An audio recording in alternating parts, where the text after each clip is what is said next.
राजेश किस तरीके से कह रहा कि भाई ये इसमें इन्वॉल्व नहीं है? या तो फिर पुलिस प्रशासन राजेश से पूछ ले भाई अगर ये निर्दोष है तो फिर दोषी कौन है, फिर आपको पता, आप बता दो। पूरा भाईचारा नहीं इकट्ठा करूंगा तो मैं मेरा स्पष्टीकरण गांव के बीच में दूंगा, मेरी पूरी बारां खाप के बीच में दूंगा। लेकिन वो तो जब से उसका नाम आया वो तो गांव में ही नहीं है, वो तो गांव से लापता है जी। के बीच में आकर के अपना स्पष्टीकरण क्यों नहीं दे रहा? क्यों बार बार इस गाँव से और इस बारां खाप से और पुलिस प्रशासन से छिपा हुआ है? अगर यहाँ पे मेरा मर्डर होता है तो कोई तो साजिश करता है, रेकी वाला है, कोई इन्फॉर्मेशन दे रहा है कि भाई अशोक नाम का व्यक्ति धरने में बैठा है, इस टाइम पंचायत समापन होगी, धरना सत्र समापन होगा और उसके बाद वो यहाँ से निकलेगा। वो भी मार देते हैं, ये भाई बैठे इनको भी मार देते हैं, हमारे बुजुर्ग इनको भी मार देता है। वो उसको तो डर ही नहीं है। 302 120 का क्रिमिनल जब उसको इन्वेस्टिगेशन के ऊपर तालाब के ऊपर लाया जाता है, उसके चेहरे पे नकाब होता है, चराते हैं। और ये बकरी लेके उसके खेत में गए थे, खेत में बड़की थी बकरी चराने जा रहे थे ये, तो उसने यही कहा था भाई इन बकरियां अकेले रहा कर। तो एक बात बताओ, इस बात कहने के बावजूद उसके साथ इन्होंने झगड़ा किया, उसके साथ किया, वो पैरालाइज हैंडीकैप था, वो बताओ यही बात बोली थी भाई इस बकरी को थोड़ा आराम तो देख के चरा ले, लेकिन उसने यह बात कह दी तो उसका वो जानते हैं मार दिया। मतलब ये थोड़ा सा भी कोनी लग जाए तो आप ये तो बोलोगे कि भाई साहब थोड़ा साइड में बोलो, तो इसका मतलब आपने नो कह दिया साइड में बोलो तो मैं अपना मारे दूं। जब गांव इकट्ठा हो रहा था, जब समलैत का थोड़ा हमारा बहुत बड़ा है, मैं कुमार बिरादरी से हूँ भाई, कोई वाल्मीकि, कोई हरिजन, कोई दानक समाज, ऐसे ऐसे एक आदमी को ले रहे थे कमेटी के अंदर। हाँ, जयवीर का मर्डर होने के बाद में जो रामनिवास है, जो दानक समाज से, इसके साथ इस क्रिमिनल ने झगड़ा किया है, इसके घर पे ईंटें बरसाई हैं, उसको उसी सुए से मारने की कोशिश करी इसने, जिससे जयवीर का मर्डर हुआ। फिर इसमें ये चीजें होनी चाहिए। मैं तो जी आपके चैनल के माध्यम से एक बात कहना चाहता हूँ, जो इसमें साजिश करता है उन पे और जिसने सबूत मिटाए उनके ऊपर, और जो क्रिमिनल है 302 120 बी के तहत इनको फांसी की सजा होनी चाहिए, क्योंकि आगे कोई खासकर सारा ना बुढ़ाना मामले में लगातार भी जो खबरें आ रही है, शुरू से जो लोग जुड़े हुए बता रहे थे कि मास्टरमाइंड कौन है, आखिर क्या फैसला। आज जो है महापंचायत हुई थी बुढ़ाना के अंदर, और वही लोग जो पीछे बैठे हैं, अशोक नाम जिनका नाम है, उनसे बात करेंगे भी आखिर क्या कुछ आज की जो है।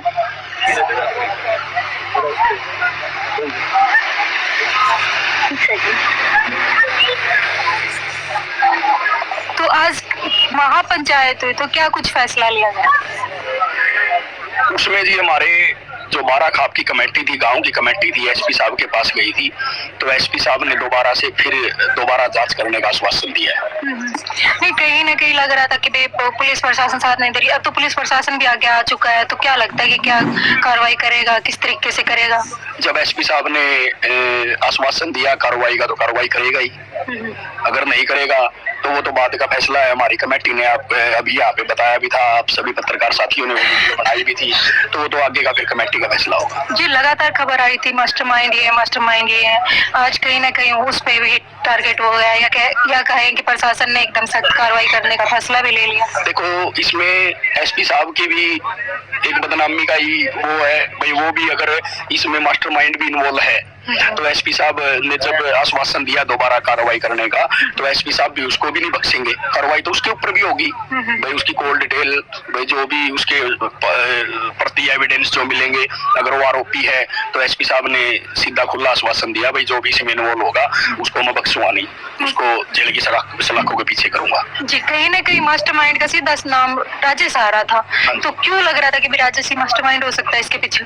क्योंकि इसके घर पे आना जाना, और ये हमारा जो रामनिवास का परिवार है, जिसके जयवीर का मर्डर होने के बाद में, जिसमें उसके बाद में फिर रामनिवास के घर पे जो हमला हुआ, उस टाइम में रामनिवास हमारे जो चाचा जी वो बता रहे थे भाई 112 की पीसीआर आने के बाद में ये वहां से बाइक लेके गया नहीं, वो जब उसके साथ मारपीट जो झगड़ा हुआ उसमें वहां पे प्रेजेंट था। उसने बात की मीडिया के सामने आके कि जो आरोपी गिरफ्तार हुए उन्होंने तो किया ही नहीं है, इस तरीके की भी बात सुनने को मिली थी। फिर अगर मैं आपके चैनल के माध्यम से एक बात पूछना चाहता हूँ, चलो भाई वो कह रहा कि वो इसमें इन्वॉल्व नहीं है, जो ये साधु का परिवार है जिसपे जो पुलिस ने इन्वेस्टिगेशन करके जो ब्लाइंड मर्डर में जो 2 कातिलों को पकड़ा है, और उन्होंने जब सीआईए रिमांड में और अपना पूरा था जो पुलिस ने सुलझाया था भाई, उसके घर से टूम बरामद हुई है, हथियार बरामद हुए हैं भाई, उनके घर वालों ने उसके कपड़े फूके हैं, उसके घर से जो हमारी कृष्णा जो दादी जी थी उनके जो सर के बाल बरामद हुए वहां से। तो राजेश किस तरीके से कह रहा कि भाई ये इसमें इन्वॉल्व नहीं है, या तो फिर पुलिस प्रशासन राजेश से पूछ ले भाई अगर ये निर्दोष है तो फिर दोषी कौन है, फिर आपको पता, आप बता दो। बिल्कुल, कहीं ना कहीं लगातार जो खबरें आ रही थी राजेश को घूम फिर के राजेश पे ही बात आ रही थी, और राजेश ने भी एक बार अपने तरीके से साफ कर दिया था। लेकिन हमारे यहाँ पे एक बोलते समाज भाईचारा, वो चीज कहीं ना कहीं वो देखने को नहीं मिली राजेश के साथ में, कि वो कहीं ना कहीं आया हो, पंचायत में आया हो, कि इस प्रकार के क्या कहना चाहोगे? आज भी देखो तमाम मेरा 36 बिरादरी का जो गाँव है, मेरी पूरी 12 खाप है, सतरोड़ खाप है, रोगी खाप है, और हिसार की तमाम खापें आज आई हुई थी। उनका भी कहना यही था भाई अगर अब किसी अनोन पर्सन किसी का नाम ले दिया भाई, मेरा ही ले दिया, अगर मैं दोषी नहीं हूँ तो मैं गांव राम ने इकट्ठा करूंगा, 36 बिरादरी के समाज को इकट्ठा करूंगा, पूरा भाईचारा नहीं इकट्ठा करूंगा, तो मैं मेरा स्पष्टीकरण गांव के बीच में दूंगा, मेरी पूरी 12 खाप के बीच में दूंगा। लेकिन वो तो जब से उसका नाम आया वो तो गांव में ही नहीं है, वो तो गांव से लापता है जी। तो कहीं ना कहीं कुछ तो डाउट है। मतलब टोटल मिला के शक वहीं पे आके रुका हुआ है। वो तो मैडम देखो जो एसपी साहब ने जो आश्वासन दिया वो तो एसपी साहब इन्वेस्टिगेशन करेंगे दोबारा, उसमें ही पता चलेगा भाई इसमें मास्टरमाइंड कौन है, या ये 2 ही क्रिमिनल है या इनके अलावा कोई और साजिश करता भी है, भाई राजेश ही है या कोई और भी हो सकता है, तो वो तो इन्वेस्टिगेशन में पता चलेगा। तो कह रहा उसको मोरा भाई साहब वही तो बात मैं बोल रहा हूँ भाई, राजेश कह रहा कि मैं मेरे को मोरा बना जा रहा है, तो फिर वो अपने 36 बिरादरी के गाँव के बीच में आकर के और भाईचारे के बीच में आकर के अपना स्पष्टीकरण क्यों नहीं दे रहा, क्यों बार बार इस गाँव से और इस 12 खाप से और पुलिस प्रशासन से छिपा हुआ है? नहीं, वो मीडिया के तो सामने आया, मीडिया के सामने तो उसने बात की है, ये कहें कि और अपनी बात पहुंचाने के लिए पूरे देश में मीडिया को मतलब जो साधन बनाया था उसने। एक बात बताओ जी, जो ये राजेश बोल रहा है भाई मैंने मीडिया के माध्यम से मैं वो कर रहा हूँ भाई, अपना स्पष्टीकरण दे रहा हूँ, स्पष्टीकरण तो साधु का परिवार भी दे देता है मीडिया के सामने आके कि भाई मैं क्रिमिनल नहीं हूँ, वो तो इन्वेस्टिगेशन के अंदर पता चलेगा भाई क्रिमिनल तो पुलिस के हाथ लग गए, भाई इसमें साजिश करता कौन है, भाई हम ये नहीं कह रहे कि राजेश ही है, कोई और भी हो सकता है। वो तो एसपी साहब ने आज हमारी कमेटी को जो आश्वासन दिया है उसमें पूरी कार्रवाई करके और जो भी उसमें साजिश करता होंगे उनके खिलाफ सख्त कार्रवाई की जाए। देखो इस तरीके से अगर कोई वारदात करता है तो पहले से प्री प्लान होता है, क्योंकि बहुत बड़ी जो है साजिश मान के लेके चलो, या पहला मर्डर हुआ फिर दूसरा मर्डर हुआ, क्या कहना चाहोगे? देखो जी, जो अब मैं यहाँ धरने पे बैठा हूँ, अगर यहाँ पे मेरा मर्डर होता है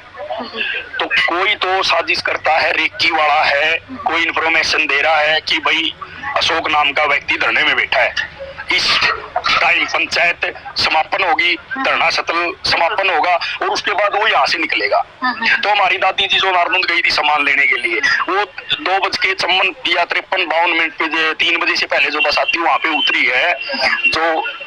दानक समाज वहां पे एक अड्डा बोलते हैं, दानका का बस स्टैंड बोलना जिसने, तो वहां से उतरी है, वहां से उतरने के बाद तो लापता होगी, फिर उसकी डेड बॉडी अगले दिन स्टेडियम में मिली है, तो कहीं ना कहीं किसी ने तो कोई तो मास्टरमाइंड है भाई, वो नारनंद से चली है, कितने बजे चली है, अब वो कहाँ है, अब इस टाइम वहां उतरेगी। उन्हीं को टारगेट क्यों बनाया गया, कोई खास कारण? खास कारण तो जो पुलिस रिमांड में जो क्रिमिनल पकड़े हैं, जो 302 120 पे की जो कातिल हैं वही बता सकते हैं। देखो दोनों जो मर्डर हुए हैं दोनों ही परिवार के कहते आपसी संबंध या परिवार के ही लोग हैं, दोनों ही एक दूसरे से मिले हुए, लेकिन उन्हीं को टारगेट बनाया गया। मतलब गांव तो बहुत बड़ा है, किसी को अगर किसी को दहशत फैलानी तो किसी का भी मर्डर कर सकते। अगर वो इसमें क्रिमिनल नहीं पकड़े जाते तो क्या पता और भी मर्डर कर देते, क्या पता हमको भी मार देते, ये भाई बेटे इनको ही मार देते, हमारे बुजुर्ग इनको ही मार देता, वो उसको तो डर ही नहीं है। 302 120 का क्रिमिनल जब उसको इन्वेस्टिगेशन के ऊपर तालाब के ऊपर लाया जाता है, उसके चेहरे पे नकाब होता है, तो उसका चेहरे पे नकाब भी नहीं था। एक चीज और देखने को मिली थी, जब उसको लेके आया गया तो इस तरीके से लग ही नहीं रहा था कि उसका रिमांड हुआ, क्योंकि सीआईए जिसका रिमांड कर देते मतलब चलने फिरने की हिम्मत उसमें नहीं रहती है, कहे कि पकड़ के लेके आते हैं हमेशा जो अपराधी को, उसको देख के कहीं लग रहा था आपको? नहीं, उसके जो आचार विचार जो भाव लग रहे थे उससे देख के तो ऐसा ही लग रहा था भाई इसका रिमांड नहीं हुआ, क्योंकि सीआईए रिमांड तो वो होता है जिसके आगे दीवारें भी बोलने लगती हैं। अगर उसका रिमांड होता तो वो जिस परिजन जिसके घर से आदमी गया उसके परिजनों को देख के उनके सामने समाइल कर रहा था, जिसकी माता जी गई उनको देख के बाड़ा में हाथ मारने लग रहा था। तो देखो कहीं ना कहीं उसके खोप ही नहीं है इस चीज का, कहीं ना कहीं वो भड़काने वाली जो चीजें कर रहा था, भड़काऊ तो था ही कि भाई इसको कोई आगे छेड़े, भाई 2 से 3 से बड़का मुकदमे पावर आधा गांव का पटे लाकर और फिर माहौल और तरह का और तो कुछ ना कुछ तो गड़बड़े रही है। जिन्होंने ये मंत्र किया कि मतलब परिवार के साथ उनकी कोई रंजिश थी, जिस परिवार में केसला है जाहिर है दोनों एक ही परिवार से और उसी तरह की हत्या दोनों की हत्या मतलब इस तरीके से की गई है कि रूह है वो कांप जाए। भाई साहब देखो जयवीर की जो हत्या हुई है ये बकरी चराते हैं और ये बकरी लेके उसके खेत में गई थी, खेत में बड़की थी बकरी चराने जा रहे थे ये, तो उसने यही कहा था भाई इन बकरियां अकेले रहा कर। तो एक बात बताओ, इस बात कहने के बावजूद उसके साथ इन्होंने झगड़ा किया, उसके साथ किया, वो पैरालाइज हैंडीकैप था, वो बताओ किसके साथ दुश्मनी हो सकती है उसकी गांव में, किसी के साथ कुछ नहीं था। लेकिन एक भाई यही बात बोली थी भाई इस बकरी को थोड़ा आराम तो देख के चरा ले, लेकिन उसने यह बात कही तो उसका वो जानते मार दिया। मतलब ये छोटी सी बात है कि देखो ये इतनी बड़ी ये कहे कि बड़े स्तर पे कोई बात ही नहीं है इस तरीके की, क्योंकि आम बात होती है किसी के खेत में चले जाए तो मर्डर करना तो बहुत बड़ी बात। मैडम आप एक बात बताओ, आप एक पत्रकार हो, अगर मैं आपके पास खड़ा हूँ थोड़ा सा भी कोण ही लग जाए तो आप ये तो बोलोगे कि भाई साहब थोड़ा साइड में बोलो, तो इसका मतलब आपने नो कह दिया साइड में बोली तो मैं आपने मारे दूं। वही चीज मैं आपसे जानना चाह रही हूँ कि मर्डर तो बहुत बड़ी चीज रहेगी ना, देखो हाथापाई थप्पड़ होगी बोलते गाँव के मामले में हो जाती है, लेकिन मर्डर करना वो बहुत बड़ी बात है। उसके लिए तो बहुत छोटी सी बात हुई, जिसने 15-20 दिन के भीतर 2 वारदातों को अंजाम दे दिया और फिर भी उसके अंदर कोई भय नहीं है। सबसे बड़ा तो गुनहगार मैं उसके परिवार को मानता हूँ, उसके माँ बाप को। जब उसने ये बताया कि मैंने तो फलाना मार दिया और गांव का आगे उनने फिर भी बात छपाई, बिल्कुल बिल्कुल। और जब गांव इकट्ठा हो रहा था, जब समलैत का थोड़ा हमारा बहुत बड़ा है, मैं कुमार बिरादरी से हूँ भाई, कोई वाल्मीकि कोई हरिजन कोई दानक समाज ऐसे ऐसे एक आदमी को ले रहे थे कमेटी के अंदर, तो साधु ने खुद हाथ ऐसे उठा करके और ये बोला था कि कमेटी में मेरा नाम लिख दो, मतलब उसी के परिवार में उसी के उसका बाप ने। तो वो इसका मतलब गांव की सीआईडी लेने के लिए आया था कमेटी में। वो ये भी तो कह सकता था भाई जो दोनों मर्डर मेरा बाड़ा छोरा ने करे हैं, जो सजा दो गांव राम के बीच में, वो कह भी सकता था,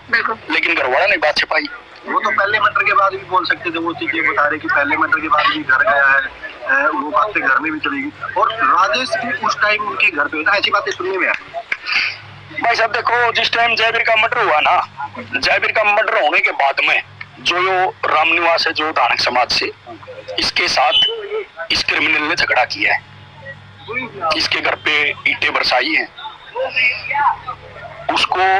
उसी सुए से मारने की कोशिश करी इसने जिससे जयवीर का मर्डर हुआ। फिर उस गुड़िया ने सुआ कोशिया तो उसकी गुड़िया का यहाँ से हाथ खा लिया, और फिर दूसरी चीज ऊने के ऊपर मुकदमा दर्ज करवा दिया जी। अभी उनके 24 तारीख 22 तारीख उनके कोर्ट के नोटिस आ रहे। कहीं ना कहीं लग रहा है कि मतलब दहशत तो एक बोलते हैं कि एक नॉर्मल 19 साल का बच्चा है, एक जो है 13 साल का बच्चा है, दोनों ने मिलके मतलब काफी बड़े स्तर पे कुछ सोच रखा था कि हाँ और भी कुछ करना है, ऐसा कुछ सुनने को भी मिला। देखो जी वो तो जो अभी एसपी साहब ने जो आश्वासन दिया है, इसमें जो इन्वेस्टिगेशन होगी तभी पता चलेगा। अभी आप क्या चाहते हो कि हाँ इसमें ये चीजें होनी चाहिए? मैं तो जी आपके चैनल के माध्यम से एक बात कहना चाहता हूँ, जो इसमें साजिश करता है उन पे और जिसने सबूत मिटाए उनके ऊपर, और जो क्रिमिनल है 302 120 के तहत इनको फांसी की सजा होनी चाहिए, क्योंकि आगे कोई समाज के अंदर ऐसा कोई इतना घटिया और घिनौनी हरकत ना करे। इनसे पहले भी मतलब इनका जो लड़के हैं, साधु के जो लड़के बताइए, इनसे पहले भी गांव में कुछ वारदात हुई थी, ऐसे सुनने में आ रहा है कि वो पहले से उनका जो रिकॉर्ड है वो थोड़ा मतलब नहीं, जो ये साधु के जो बड़े लड़के हैं ना, इन्होंने अपना एक दादा उम्मल है उसके लड़के गए रोड के ऊपर चक्कू मारे थे, उनका जो ये हर्ट है ना इतना दूर रह गया था चक्कू, अगर वो दिल में लग जाता है तो वो भी तुरंत मर जाता है, लेकिन फिर दोनों के दोनों भाई यहाँ से फरार हो गए। जी, कहीं ना कहीं पहले से जो है सामने आ चुकी थी ये चीजें। देखो कोई ना कोई तो है मैडम, जिन मतलब एक जात पात का जहर दिमाग में बैठ रखा है भाई, ये साइको किलर है या किस टाइप के इंसान है, वो तो अब पुलिस इन्वेस्टिगेशन के बाद ही पता चलेगा। देखो, साइको की बात करें या फिर एक नशे वाले की बात करें, वही इस प्रकार की वारदात। एक आम आदमी तो अगर किसी को थप्पड़ भी मार देगा तो फील होगा उसका कि क्यों मारा। सबसे बड़ी बात तो आप एक देखो ना, जब उसने उस लेडीज को मारा, मारने के बाद जी। उसको रात को काटने के लिए गया है, चाकू से दांत से या पता नहीं किस हथियार से उसके ऊपर वार किए हैं। फिर उसकी डेड बॉडी ऐसी अवस्था में थी भाई, उसको अगर डॉक्टर भी है ना, मैं सही बताऊं तो पोस्टमार्टम भी नहीं कर सकता डॉक्टर। इस सद्दी अदालत में उसकी बॉडी मिली थी जब उसकी एक बाजू डिग्गी के पास मिली थी और डेड बॉडी स्टेडियम के कोने में मिली थी। तो देखो, इतनी दर्दनाक मौत मैं तो नहीं मानता भाई आज तक ऐसा भी कोई इंसान है भाई जिसने इतनी बड़ी वारदात को अंजाम दिया है। तो देखो, ये ऐसे लोग समाज में रहने के लायक नहीं है। तो भाई ये बुढ़ाना जो है, बुढ़ाना गांव का मामला था, आपने सुनी भी होगी, बार बार खबरें आ रही थी कहीं ना कहीं मास्टरमाइंड